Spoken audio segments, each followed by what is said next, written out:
കബഡികൾ ഇന്ന് ഞാൻ അവസാനിപ്പിക്കാം. കല്യാണം നടക്കരുതെന്നല്ലേ നിങ്ങൾക്കുള്ളൂ? ഒരു ജാതകവും ചേരില്ല എന്ന് പറഞ്ഞാൽ ഇതിലെന്തോ കള്ളക്കളി ഉണ്ടെന്ന് വിചാരിക്കും. ഏതെങ്കിലും ഒരെണ്ണം ചേരുമെന്ന് പറഞ്ഞാൽ അപ്പം മുഹൂർത്തം കുറിക്കാൻ പറയും. ഇപ്പൊ സംഗതി പറഞ്ഞില്ലേ, അമ്മായി വരെ എന്നൊരു ഒത്തീർപ്പ് എത്താൻ സമയം കുറെ പിടിക്കും. ചിലപ്പോ അടി വെച്ച് പിരിഞ്ഞതും വരും. ഇപ്പൊ മനസ്സിലായോ? ഇലക്കും കേടില്ല, മുള്ളിനും കേടില്ല.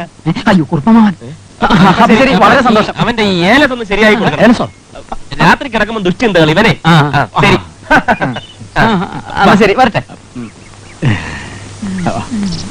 പോലെ ബാക്കി കാശ് നല്ല ആളാണ്.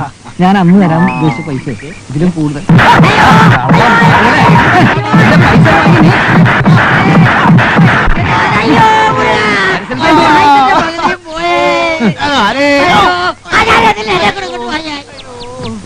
ഞാനത് നിങ്ങൾക്ക് തന്നില്ലെങ്കിലേ പാറു ഇത് എനിക്കിട്ട് തരും.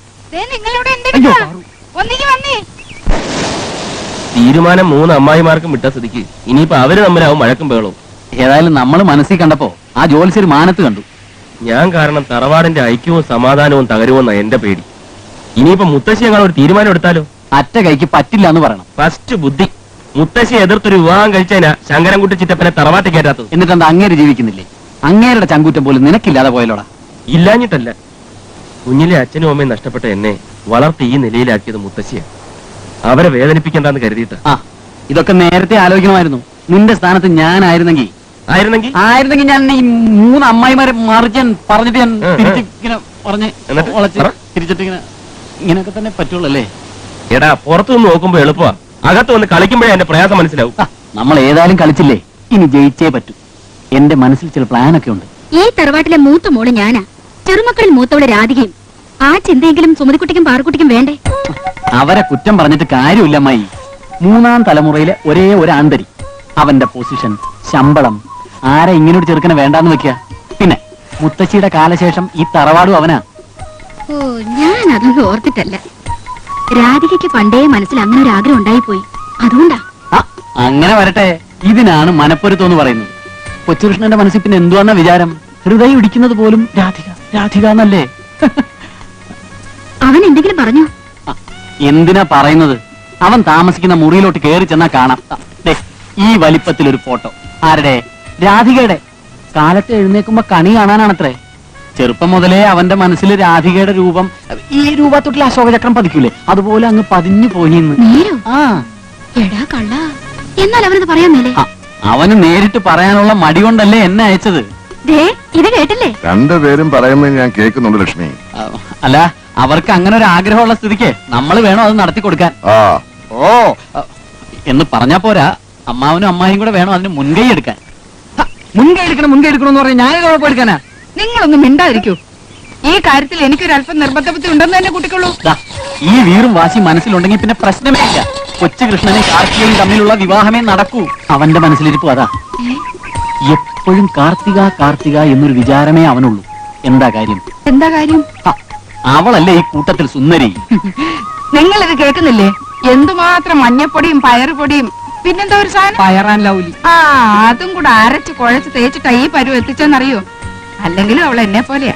അതിപ്പോ പ്രത്യേകം പറയണോ? ഇതുപോലെ ഉരുട്ടി കുഴച്ച് വെച്ചിരിക്കല്ലേ. സൗന്ദര്യം വർണ്ണിച്ചുള്ള സമയമില്ല. കണ്ടോ ഇങ്ങനെ എപ്പോഴും ഇങ്ങനെയാ. എന്നെ പറ്റി ആരെങ്കിലും നല്ല കാര്യം പറഞ്ഞ ഇങ്ങനെ ഇഷ്ടപ്പെടുകയില്ല. അല്ലെങ്കിൽ എന്നെ ഇനിയിപ്പോ അതും പറഞ്ഞു വഴക്ക് വേണ്ട. ഈ കല്യാണം കുറുപ്പമാവന്റെ ഒരു പ്രസ്റ്റീജ് പ്രശ്നമാ, അതിന്റെ ടെൻഷനാ. അങ്ങനെ പറഞ്ഞു കൊടുക്ക്. എന്തു വന്നാലും മേനോനും കൈമളും കൊച്ചുകൃഷ്ണനെ കണ്ടോണ്ട് വെള്ളം അനുത്തണ്ട. മുത്തശ്ശിയുടെ സ്വത്ത് മുഴുവൻ അവനുള്ളതാ. അതെന്റെ മോളെ അനുഭവിക്കും എന്ന് പറഞ്ഞതുകൊണ്ടായില്ല. കൊച്ചുകൃഷ്ണനെ മരുമകനായി കിട്ടിയാലേ അത് നടക്കും. അതിനൊരു യോഗം വേണ്ടേ? ആ യോഗമായിട്ടല്ലേ ഞാൻ വന്നിരിക്കുന്നത്. കുട്ടിക്കാലം മുതലേ അവൻ ഹേമയെ മനസ്സുകൊണ്ട് ഭാര്യയാക്കി കഴിഞ്ഞു. ആ സ്ഥിതിക്ക് നിങ്ങൾ പിടിച്ച പിടിയിൽ നിൽക്കണം, അത്ര തന്നെ. ആകെപ്പാടെ ഒരു കൊച്ചു വെട്ടിമുറിച്ചെടുക്കാൻ പറ്റുമോ? ഒന്നുമില്ലെങ്കിലും നീ ഇളയതല്ലേ, നമുക്കങ്ങ് ഒഴിഞ്ഞു മാറാം. ഒഴിഞ്ഞു മാറാനോ? ഈ മനുഷ്യൻ കാരണം ഒന്നും നടക്കാത്തത്. അവരൊഴിഞ്ഞു മാറട്ടെ. ഈ കാര്യത്തിൽ ഞാൻ ഒരു വിട്ടുവീഴ്ചയും ചെയ്യില്ല. അമ്മയുടെയും ചേച്ചിമാരുടെയും വാക്ക് കേട്ട് അന്നൊരു വിട്ടുവീഴ്ചയ്ക്ക് തയ്യാറായതുകൊണ്ടാണ് എനിക്ക് ഗതി വന്നത്. സുമതിക്കുട്ടി, നീ എന്താ പറഞ്ഞു വരുന്നെന്ന് എനിക്ക് മനസ്സിലായി. എന്താ? ഞാൻ പറഞ്ഞത് കാര്യമല്ലേ? പറയും, എപ്പോഴും പറയും. ഞങ്ങൾ തമ്മിൽ 24 വയസ്സിന്റെ വ്യത്യാസമാ. പക്ഷെ ഇപ്പോഴും രണ്ടുപേരും തമ്മിൽ എന്തൊരു ചേർച്ച. ഇവളിത് കണ്ണി കണ്ടോളോടൊക്കെ പറഞ്ഞ് എനിക്ക് എണീറ്റ് നിൽക്കാൻ പറ്റാത്ത അവസ്ഥയായി. സത്യമല്ലേ പറഞ്ഞത്? എല്ലാരും കൂടെ ചേർന്ന് എന്നെ ചതിച്ചതാ. ആരാടി ചോദിച്ചത്? ചൊവ്വാദോഷമുള്ള ജാതകം കൊണ്ട് നിന്റെ അമ്മ നാട് നീളെ നടന്നല്ലേ? ഓ, ഇപ്പൊ നമ്മൾ മോളുടെ കല്യാണക്കാരും അല്ലേ ചർച്ച ചെയ്യുന്നത്, അമ്മയുടെ അല്ലല്ലോ വയസ്സിന്റെ കാര്യം പറഞ്ഞ് തർക്കിക്കാൻ. ആദ്യം തന്നെ നിങ്ങൾ ഒരു തീരുമാനത്തിലെത്തും. മോളുടെ കല്യാണം നടത്തണോ അതോ നിങ്ങൾ തമ്മിൽ ഡൈവോഴ്സ് ചെയ്യണോന്ന്. രണ്ടായാലും എന്റെ സഹായം ഉണ്ടാവും. എന്ത് പ്രശ്നം ഉണ്ടായാലും ശരി, ആരൊക്കെ പിണങ്ങിയാലും ശരി, കൊച്ചുകൃഷ്ണ ഹേമയുടെ കഴുത്തിലെ താലി കെട്ടു. ആഹാ, ഈ വീറും വാശിയും അവസാനം വരെ ഉണ്ടായാൽ നമ്മൾ രക്ഷപ്പെട്ടു. ഈ കിളവൻ എങ്ങനെയെങ്കിലും ഒന്ന് പറഞ്ഞു ഒതുക്ക്. പാരവയ്ക്കാനുള്ള ഒരു പാട്. കൊച്ചുകൃഷ്ണേട്ടനെ ഞാൻ തന്നെ കെട്ടണമെന്ന് വലിയ നിർബന്ധമാണല്ലേ? അല്ല, നിർബന്ധമൊന്നുമില്ല.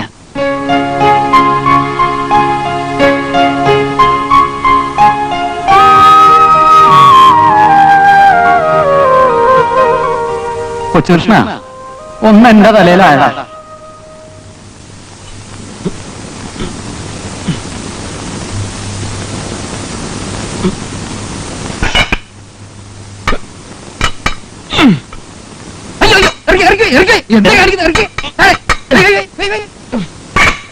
ഞാൻ എക്സർസൈസ് ചെയ്യൂല്ലോ. അതൊന്നും വേണ്ട. ഇത് വീണ് കാലോ കൈ ഒടിഞ്ഞ കാർത്തികത ഒന്ന് കണ്ടിരുന്നെങ്കിൽ എന്തായിരുന്നു സ്ഥിതി? കാർത്തികയ്ക്ക് വേണ്ടിയാണ് ഞാനിത് എടുക്കുന്നത്. പിന്നെ കാർത്തികക്ക് വേണ്ടി ഇതൊക്കെ എന്റെ എടുത്ത് നോക്കുന്നത്? അതാണ് എന്റെ കുട്ടൻസ്. അമ്മാവൻ അറിഞ്ഞൂടാ, എന്റെ ആരോഗ്യത്തിന്റെ രഹസ്യം ഇതല്ലേ. രാവിലെയും വൈകുന്നേരവും ഇത് മുടങ്ങാതെ ചെയ്താൽ ഈ സൗന്ദര്യം ഇല്ലാത്തവർക്കും സൗന്ദര്യം ഉണ്ടാവും. അപ്പൊ സൗന്ദര്യം ഉണ്ടാക്കാനുള്ള മരുന്ന് ഇതാണല്ലേ?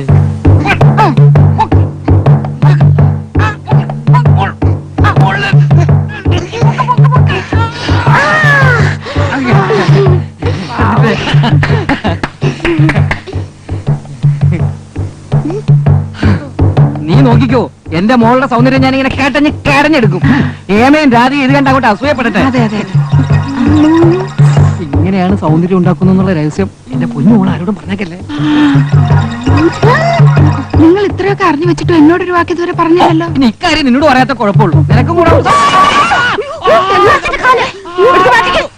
ഓ, ഇത്രേ ഉള്ള വല്ല മരുന്നല്ലോ വെച്ചാ മതി. ആഹാ, വാ. ഇങ്ങനെ സൗന്ദര്യം ഉണ്ടാക്കി വരുമ്പോ ചതിച്ചോ? തീരുമാനം എനിക്ക് വിട്ടെന്നോ? വിട്ടുന്ന് മാത്രമല്ല, ഈ 3 പേരിൽ ആരെയാണ് കെട്ടാൻ പോകുന്നതെന്ന് നീ എല്ലാവരുടെയും മുമ്പിൽ വെച്ച് പറയുകയും വേണം. നിന്റെ ഒടുക്കത്തെ ഒരു പ്ലാൻ. ലീവ് തീർന്നാലും ഇവിടുത്തെ യുദ്ധം തീരില്ലെന്നാ തോന്നുന്നത്. നീ വിഷമിക്കാതിരിക്കെ. ഒരാഴ്ച സമയമില്ലേ, നമുക്ക് പുതിയ വല്ല പ്ലാനും ആലോചിക്കാം. നിന്റെ മനസ്സിൽ വല്ല പ്ലാനും ഉണ്ടാ?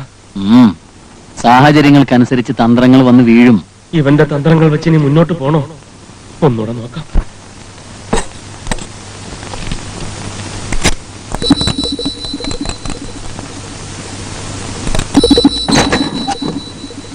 നിങ്ങൾ എന്തോന്നാ കാണിക്കുന്നേ? നീയായിരുന്നു. തീരുമായിട്ടൊരു സിദ്ധനുണ്ട്, മഹാമാന്ത്രികൻ. കൂടുവിട്ട് കൂടുമാറാൻ ബഹുകമൻ. അയാൾ എന്റെ മോൾക്കൊരു ഭസ്മം ജപിച്ചു തന്നു. ഇത് ചെവി അറിയണ്ട. അച്ഛാ, ഈ ഭസ്മത്തിന്റെ പുറത്ത് കുറച്ച് കുങ്കുമം കൂടെ ഇട്ടോട്ടെ? ഓ, ഇത് നെറ്റിയിലിടാനുള്ളതല്ല. പിന്നെ എന്തോന്നാ? നേരെ ചൊവ്വേ കാര്യങ്ങൾ നടന്നില്ലെങ്കിൽ ഒടിവിദ്യ പ്രയോഗിച്ചെങ്കിലും കുറിപ്പ് കാര്യം നടത്തുമെന്ന് എനിക്ക് അറിയാമല്ലോ. വശീകരണ മന്ത്രം ജപിച്ച് പൂജിച്ചെടുത്ത ഭസ്മം ഞാൻ ഈ മോരി കലക്കിയിട്ടുണ്ട്. ഇതിലൊരല്പം മോള് കുടിക്കണം. എന്നിട്ട് തൊട്ടുരിയാടാതെ കൊച്ചുകൃഷ്ണന് കൊണ്ടുപോയി കൊടുക്കണം. പക്ഷെ കൊച്ചുകൃഷ്ണൻ ചേട്ടൻ കുടിച്ചില്ലെങ്കിലോ? എന്റെ പൊന്നു മോളെ എങ്ങനെയെങ്കിലും അവനെ കൊണ്ട് ഇത് കുടിപ്പിക്കണം. ആ, പറഞ്ഞതൊക്കെ ഓർമ്മയുണ്ടല്ലോ. ഇത് കുടിച്ചു കഴിഞ്ഞാൽ പിന്നെ മുറിയിലെത്തി അവൻ കുടിക്കുന്നത് വരെ ഉണ്ടരുത്. കുടിക്കും, കുടിക്കും. പൊന്നുമോള് പൊന്നുമോള് സ്പൂൺ വീഴല്ലേ.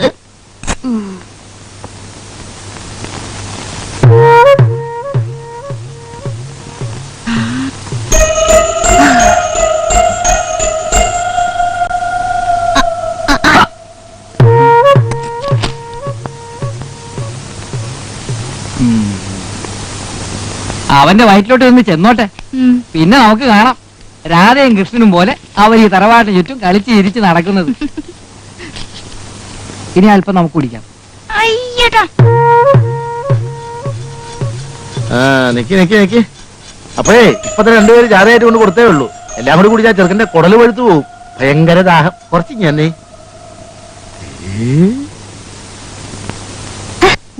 എന്ത് പറ്റി? അടുത്തത് കൊണ്ടുവരുന്നുണ്ട്.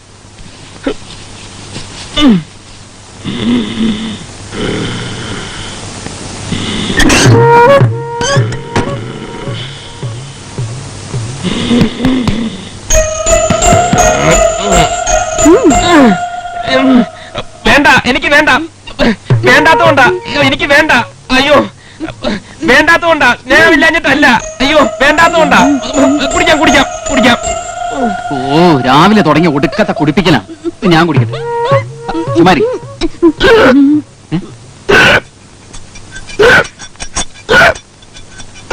അയ്യോ വേണക്കുട്ടാ, എന്തു പറ്റി? വേണക്കുട്ടാ, ചേട്ടാ എന്താ ഇത്? പ്രേതബാധയിലാണോ? എന്താ കാര്യം? വായിക്കാൻ എന്തോ പോയെന്നാണല്ലോ പറയുന്നത്. ആരെയോ? മോരോട് മോരോട് വായിക്കാത്തോട് ഒഴിച്ചോട്. കുടിച്ചോ കുടിച്ചോ. ആ ഇറക്ക്.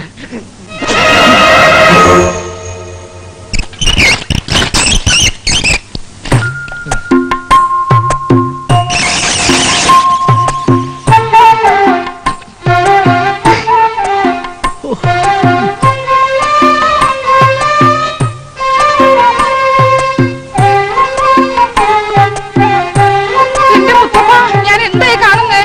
അയ്യോ എനിക്ക് വയ്യ. അങ്ങോട്ട് എഴുന്നേറ്റേ. എല്ലാ കുന്ത്രാണ്ടങ്ങളും ഒപ്പിച്ചു വെച്ചിട്ട് എങ്ങനെ കിടന്ന് ഉറങ്ങാൻ തോന്നുന്നു? അയ്യോ എന്താ വാറുകുട്ടി? എന്താ? നിങ്ങൾ എന്താ പറഞ്ഞത്? തറവാടിന്റെ മുറ്റത്തോട് ഓടിക്കളിച്ച് നടക്കുന്നോ? ഓടിക്കളിച്ച് നടക്കുന്ന രാധാകൃഷ്ണനെ ഞാൻ കാണിച്ചു തരാം. വാ. ഇവിടെ ഇവിടെ ഇവിടെ. വാ. ദേ കണ്ടോ? എടീ. എടീ. ഇവിടെ വാ. ഇവിടെ വരെ. ഇവിടെ വരെ. ഇങ്ങോട്ട് വാ. എന്താ ഇത്? ഇങ്ങോട്ട് വാടി. എടീ, ഇങ്ങോട്ട് നോക്ക്. ഇവിടെ നോക്ക്. നീ അവളെ പിടിച്ച് മാറ്റി. ഇതിവിടെ ഉറച്ചുപോയി. പോ അങ്ങോട്ട്. ഞാൻ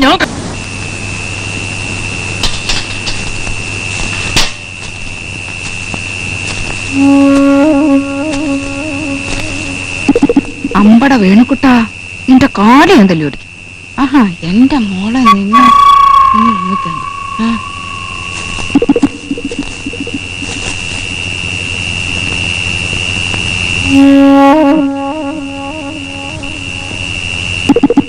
എന്റെ അമ്മേ! അയ്യോ വാറുകുട്ടി, ഞാനാണ്. അയ്യോ അയ്യോ നിങ്ങളായിരുന്നോ? നിങ്ങൾ എന്തിനാ ഇവിടെ വന്നിരുന്നേ? ഞാൻ ആ വേണുക്കുട്ടനാണെന്നോ വെച്ചാ ഇത്രയും വലിയ അരി അപ്പൊ ഞാനാണെങ്കിലും നീ അടിക്കുമായിരുന്നല്ലേ? നിങ്ങൾ ഇത് എവിടെ പോയിരുന്നു? വശീകരണ ഭസ്മം തന്ന സിദ്ധനെ ഞാൻ തലശ്ശേരി പോയി കണ്ടു. ആ എന്നിട്ട് മറുവിദ്യ ചെയ്ത് ഒരു കലശത്തിലാക്കി തരും. അവൻ ആ കലശം അറിയറന്ന അതോടെ ബന്ധം മുറിയും. അതിനു മുമ്പ് രാത്രിയിൽ ഇവൻ ഏത് വഴിയിലൂടെയൊക്കെ സഞ്ചരിക്കുന്നെന്ന് അറിയാനാ ഞാൻ ഇവിടെ വന്നിരുന്നത്. 2-3 ദിവസത്തിന് ഞാൻ കലക്കി കൈ തരാം. അതിനു മുമ്പ് നീ എന്റെ തല അടിച്ച് കളിക്കില്ലേ? 2-3 ദിവസം 3 ദിവസം പോയിട്ട് ഒരു നിമിഷം കാത്തിരിക്കാൻ പറ്റില്ല. ഇതിന് മറമരുന്ന് ഒന്നേ ഉള്ളൂ. എത്രയും വേഗം കൊച്ചുവിഷനുമായിട്ടുള്ള കല്യാണം ഉറപ്പിക്കണം. അതിന് ബന്ധമൊന്നും മുറിച്ച് കിട്ടണ്ടേ? നേരെ ഒന്ന് വെളുത്തോട്ടെ. ഈ പാർക്കുട്ടിയുടെ ചുണ നിങ്ങൾ കണ്ടോ? വാ എഴുന്നേറ്റ് വന്നേ. അയ്യോ എന്റെ പുതപ്പ്. എന്താണ് ഇത്ര ഇരിക്കാനുള്ളത്? ഇവിടെ വാ. ഇവിടെ മാറി. ഇവിടെ വരാൻ. എന്റെ ദൈവമേ, കള്ളം നായി. അനുഭവിക്കണം. ഇനി ഇവിടെ നിന്നിട്ട് വലിയ കാര്യമൊന്നും